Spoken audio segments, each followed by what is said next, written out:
새벽 시간마다 예레미야서를 함께 살펴보고 있습니다. 14장은 계속해서 이 하나님과 예레미야의 대화를 기록하고 있습니다. 어제 읽었었던 그 11절부터 12절은 이렇게 이야기합니다. 여호와께서 또 내게 이르시되 너는 이 백성을 위하여 복을 구하지 말라. 그들이 금식할지라도 내가 그 부르짖음을 듣지 아니하겠고 번제와 소제를 드릴지라도 내가 그것을 받지 아니할 뿐 아니라 칼과 기근과 전염병으로 내가 그들을 멸하리라라고 이야기합니다. 하나님은 우선 이 예레미야 선지자에게 중재 행위를 더 이상 하지 말라라고 말씀하십니다. 더 이상 너는 이 백성을 위하여서 나에게 복을 구하지 말라라고 이야기합니다.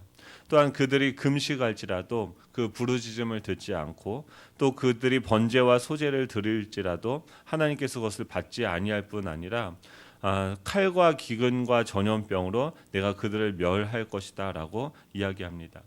하나님 아버지께서 이제 자녀와의 이 연을 끊어버리겠다. 더 이상 너는 그 백성들을 위해서 나에게 간구하고 나에게 기도하지 말라, 중재하지 말라라고 이야기하고 있습니다. 그들을 구원해 주셨던 하나님께서 이제는 적극적으로 유다를 파멸시키기 위한 공격자로 나서고 있는 것을 이야기합니다.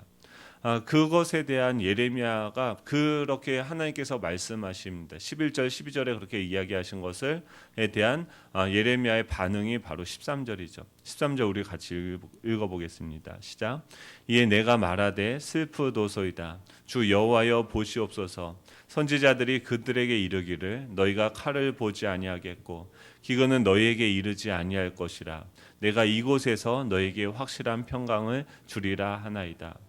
하나님께서 내가 이제 이 백성을 보지 않을 거다. 내가 이 백성들을 파멸하고 그들에게 저주를 하고 심판할 것이다 라고 이야기하자 지금 이 예레미야는 다시금 하나님한테 간청을 합니다. 그 간청의 핵심은 무엇이냐면 지금 이 심판의 책임이 백성들한테 있는 것이 아니라 저 선지자들에게 있다라는 것을 분명하게 말을 하는 것이죠.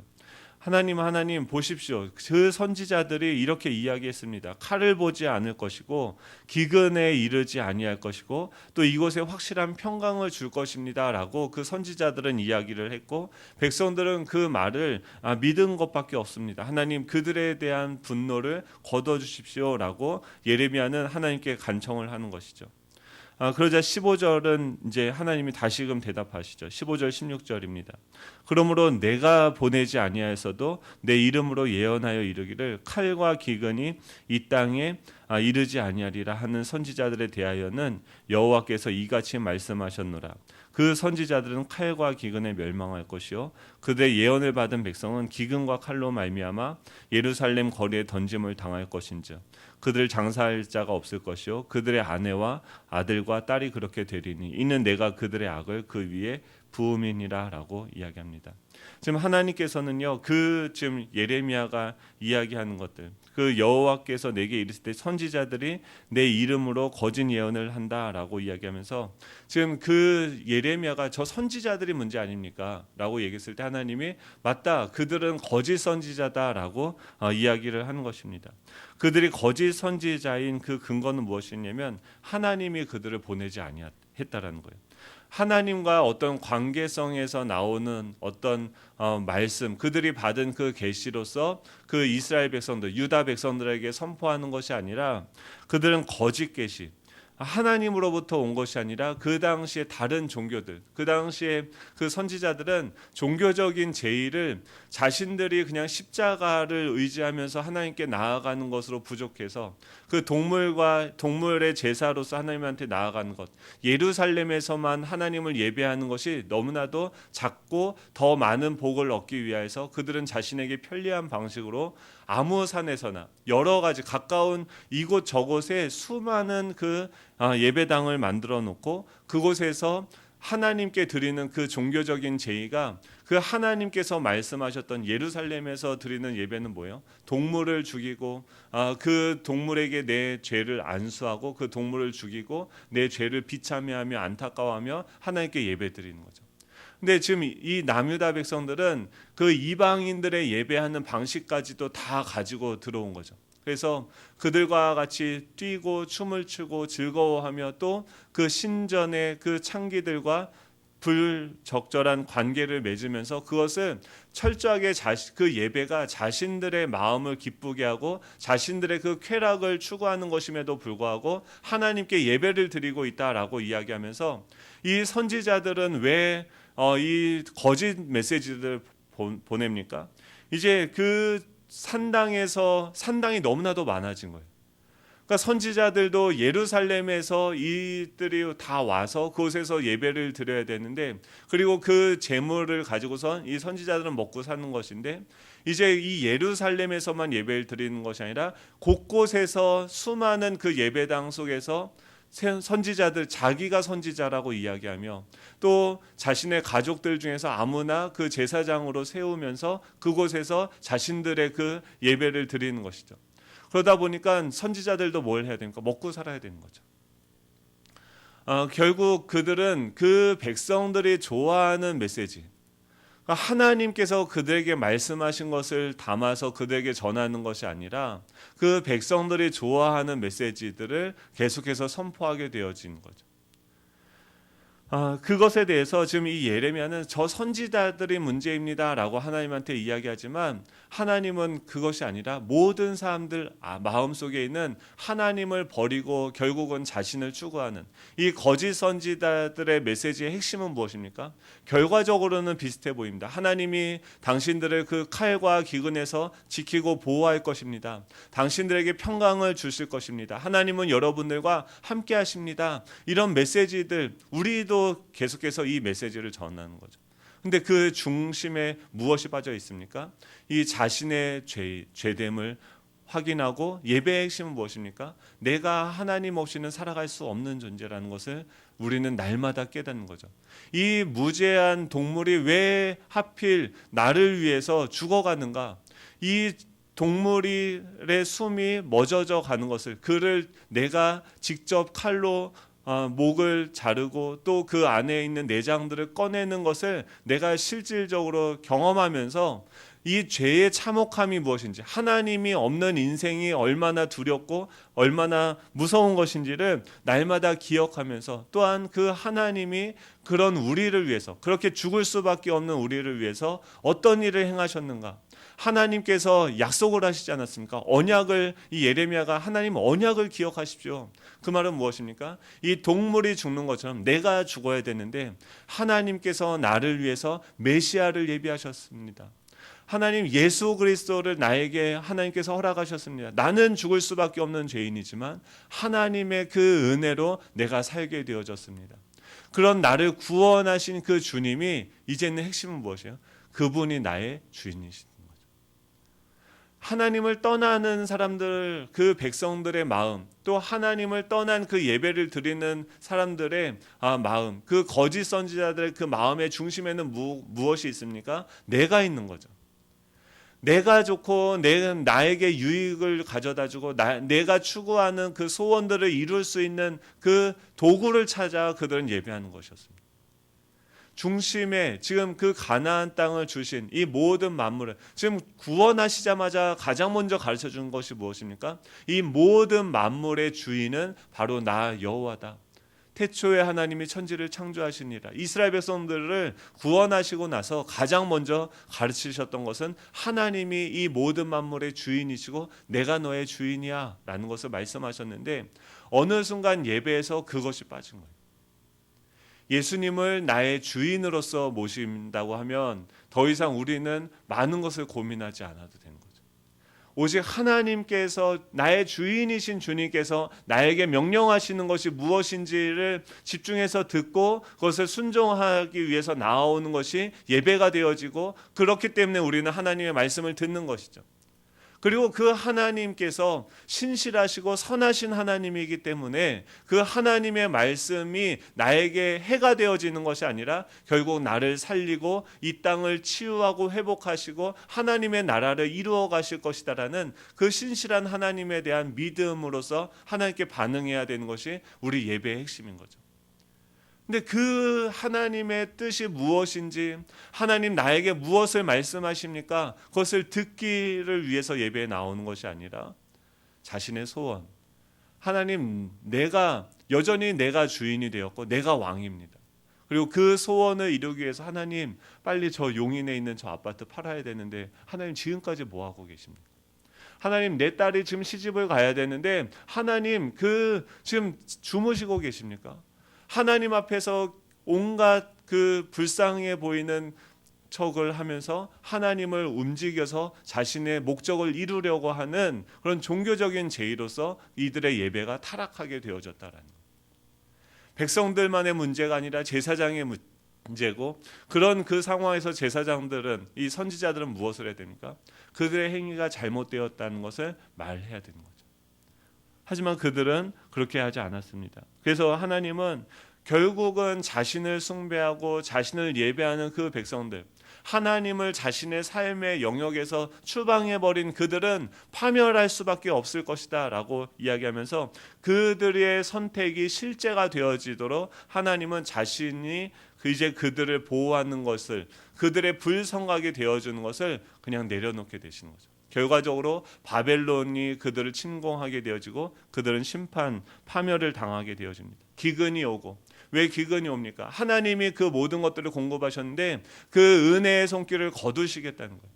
왜 칼로 멸망하게 되어집니까? 지금까지는 그들이 자고 있거나 뭘 하고 있어도 하나님이 그들의 불성각이 되어져서 그 외부의 공격으로부터 그들을 지키고 보호하셨는데, 그 보호하심, 그 지키심, 그들의 주인 되심을 내가 이제 내려놓겠다라는 거예요.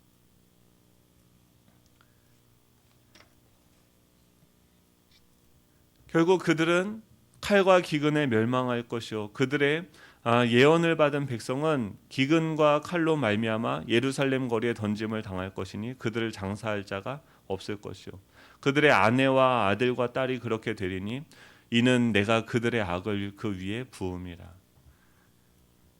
하나님이 그들의 악에 지금 계속 자기를 부인하는 예배에 대해서 실패하니까 어떻게 합니까? 그 악을 부는 거예요. 그냥 그들의 마음의 상태대로 내버려 두시는 하나님이 심판을 하시겠다라는 거죠. 이것을 통해서 우리가 얻을 수 있는 교훈은 무엇입니까? 가장 두려운 게 무엇인지 아십니까? 하나님께서 우리를 거절하시는 거예요. 날마다 우리가 애쓰고 힘써야 되는 것, 우리가 추구해야 되는 것은 무엇입니까? 하나님과의 그 친밀한, 지금 이 모든 만물의 주인이신 그 하나님과 나와의 관계가 어떠하냐. 지금도 내 심장을 뛰게 하고 있고, 수많은 그 바이러스들과 수많은 그 어려움들로부터 나를 보호하고 지키고 인도하시는 그 하나님과 지금 일반 은혜를 주셔서 나를 생존하게 하신 그 하나님과 나는 어떤 관계에 있는지 우리는 점검해 봐야 되는 것이죠. 하나님께서 누구를 거절하십니까?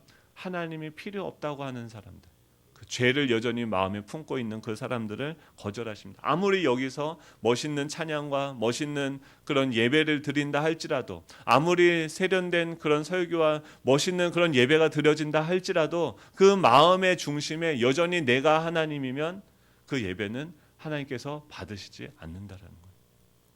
두 번째는 이 거짓된 신령과 신앙의 위험성이라는 거죠. 지금 이 유다 백성들의 심각한 문제는 그들이 열심이 없었던 것이 아닙니다. 종교적으로는 봉사도 많이 했었고 예배도 너무나도 많이 드렸고 헌금도 너무나도 많이 했었어요. 이 거짓 선지자들이 계속해서 이야기합니다. 평강을 내세우면 너희들이 믿기만 하면 이루어질 것이다. 헌금을 하고 너희들이 봉사를 하고, 교인들이요 와서 가장 먼저 저희 교회 와서 하는 그 담임 목사님이 그렇게 하신다고 들었어요. 그러니까 성도들이 막 몰려오면은 오자마자 계속해서 뭘 할까요? 무슨 봉사를 할까요? 계속해서 담임 목사님이나 교육자들한테 이야기한다는 거죠. 근데 맨날 그거를 몇 년 동안 하셨대요. 좀 쉬시라고, 가만히 계시라고. 그러면은 사람들이, 저희들도 뭔가 지금 이제 사랑도 단기 선교를 가지 않습니까? 준비하는 과정에서 가서 할 거는 뭐 그렇게 뭐 많지는 않잖아요. 많죠. 가서 전도하고 영혼을 구원하고 하는 것들이에요. 근데 그거를 저희가 어떻게 합니까? 근데 우리는 착각하는 거예요. 가서 내가 열심히 그 할머니들의, 할아버지들의 마음을 기쁘게 하고 뭔가를 하고 뭐 이렇게 해서 그들이 마음이 흡족해지면 그분들이 예배당까지는 어떻게 한번 와줄 수는 있겠죠. 근데 그 중심에 어떤 근본적인 변화는 일어날 수 있습니까? 계속해서 우리는 뭔가 내가 하고 있다라는 것에 근거로, 근데 왜 그걸 합니까? 불안한 거예요. 가만히 있는 게 불안한 거예요. 내가 무언가를 하는 것을 통해서 하나님께 인정을 받으려고 하니까 가만히 있는 것이 불안한 거죠. 그것이 아니라 예수 그리스도가 우리를 위해서 어떤 일을 하셨는지 그 예수 그리스도가 우리의 반석이 되고 그것을 근거로 해서 우리는 하나님께 나아가는 거죠. 내가 헌금을 많이 해서, 내가 봉사를 많이 해서, 내가 무언가를 하나님한테 했기 때문에 내가 인정을 받고 그래서 하나님이 복을 주시는 것이 아니지 않습니까?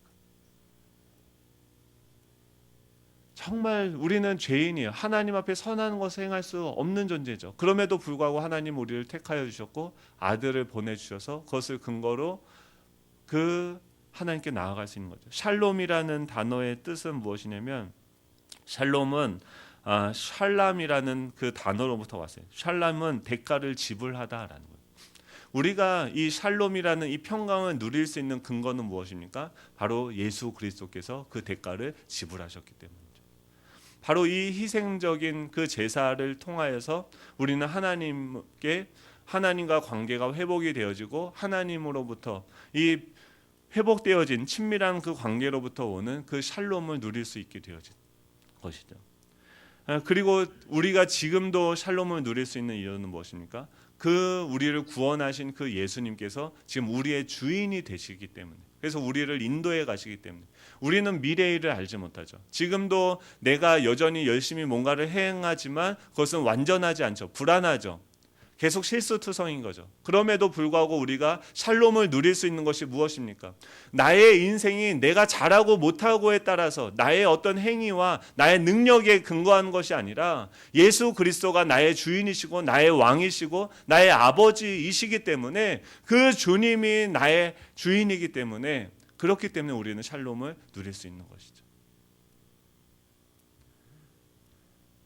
이스라엘 백성들은 그 핵심을 놓쳐버렸어요.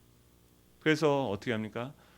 거짓 선지자들이 거짓 메시지를 선포해도 그냥 평강이 있다, 너희들의 소원을 들어줄 것이다, 믿기만 하면 될 것이다 라고 얘기해도 그들은 그것이 거짓 메시지인지 모르는 거죠. 우리는 어떻게 해야 됩니까? 제가 설교를 하지 않습니까? 저희들은 왜 큐티를 강조합니까? 여러분들이 말씀을 직접 보고 그 속으로 들어가라는 거죠. 그 속에서 말씀하시는 것이 정말 저 목사가 이야기하는 것이 하나님의 말씀인지 여러분들도 보면서 판단을 해야 되는 거죠. 잘못된 메시지를 전한다면 목사님 그거는 아니지 않습니까? 라고 이야기하실 수 있어야죠. 그래야 저희도 긴장하고 거짓말 안 하겠죠. 뻥 안 치겠죠. 이게 상호죠. 우리가 연약한 존재이기 때문에 그렇게 우리가 서로 견제하면서 오직 하나만이 우리의 주인이 되도록, 이 말씀 속에 계시는 그 하나님만이 우리의 주인이 되시도록 날마다 우리가 상호간에 그 하나님을 날마다 바라보고 그분께 나아가야 되는 것이죠. 목사가 뭘 시키고 계속 그거 목사님만 바라보는 거예요. 목사교가 되어졌어요. 그게 아니죠. 하나님이 나에게 무엇을 말씀하시는지를 들으시기 바랍니다. 그것에 대한, 지금 이 하나님께서 그들을 심판할 것이다 라고 이야기했을 때 17절부터 마지막까지는 이제 예레미야가 그러는 거예요. 너는 이 말로 그들에게 이르라. 내 눈이 밤낮으로 그치지 아니하고 눈물을 흘리리니 이는 처녀딸 내 백성이 큰 파멸 중한 상처로 말미암아 망함이라 라고 얘기해요. 지금 그 예레미야는 계속해서 이 상황에 대해서 뭘 하고 있냐면 하나님과 이 땅의 백성들의 관계가 안 좋게 되어졌는데 그 속에서 중재하며 이 땅에 있는 그 백성들의 죄악된 상황들을 슬퍼하며 자신의 마음속에 두며 눈물과 탄식으로 하나님, 이 백성들이 지금 큰 파멸로 중한 상처로 말미암아서 망하고 있습니다. 며칠 전에 신방을 갔는데 갑자기 그 성도님이 몸이 되게 안 좋아지셨어요. 그래서 중환자실에 들어가셨다는 거예요. 중환자실에 들어가면요, 지금도 계속 중환자실 안은 굉장히 응급하겠죠. 그 속에 들어가면 뭐가 제일 힘드냐면 정신은 멀쩡한데 옆에 있는 사람들은 지금 생사를 오고 가는 거예요. 그랬을 때 그 사람들의 임종을 계속해서 맞이해야 되는 것이 가장 큰 두려움으로 옵니다. 근데 그 집사님이 그 죽음의 그 한복판에 들어갔는데 그걸 보면서 무엇을 깨달았습니까? 지금 내가 그렇게 편안하게 살아가고 있는데 지금 이 땅에 있는 사람들은 그렇게 지금도 죽음과 사투를 벌이고 있구나. 세상을 보는데 전혀 다른 시각으로 보이는 거예요. 예레미야는 지금 이게 보이는 거예요. 그 사람들은 평강하다, 편안하다, 잘 먹고 잘 살고 좋은 집에서 그냥 편안하게 스포츠 보면서 그냥 재미있게 드라마 보면서 살아가고 있는데 그들을 바라보는 예레미야는 눈이 열려서 하나님의 말씀으로서 그들을 보니까 이들은 어떤 분들입니까? 곧 심판을 받고 바벨론에 의해서 완전히 파멸되어질 그 백성들입니다. 우리가 왜 날마다 와서 이 말씀을 듣고 하나님의 음성을 듣습니까? 우리가 바로 이 예레미야와 같은 그런 중재자의 역할을 해야 되는 거죠. 먼저 보고 그 땅을 위해서 기도하고 하나님의 뜻을 이루어가는 일에 쓰임을 받는 저와 여러분이 되시기를 간절히 소망합니다. 무엇으로 인하여서 안타까워하고 있으십니까? 어떤 기도를 하고 계십니까? 하나님의 마음으로 안타까워하고 그 하나님의 뜻을 이루는 기도를 하는 저와 여러분이 되시기를 간절히 소망합니다. 기도하겠습니다. 하나님 감사드립니다. 정말 예레미야